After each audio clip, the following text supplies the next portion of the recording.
Ano? Grabing sakripisyo to man. Alright, what's up people? Dito na naman kami. Ang gagawin namin ngayon is kakaiba kasi maghahanap daw kami ng flowers. Kasi bukas is Flowers Day. Flowers Day. At dahil supportive kami, syempre, go G kami. Makalipas ang ilang minuto. Oh, mainit dito pero yung pupunta namin is malamig. Kung napunta na kayo dito sa Cervantes at alam nyo yung Besang Pass, yung tuktok ng Besang, doon kami pupunta, People of the Philippines. So maggagasoli muna tayo kasi 1 bar na lang to.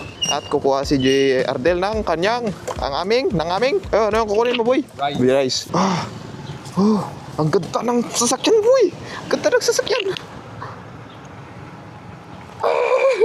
Soon. Makakabili rin tayo ng ganyang sasakyan. Eesh. Tauntin na po. No? Napoy. Uy, paano? Giwak.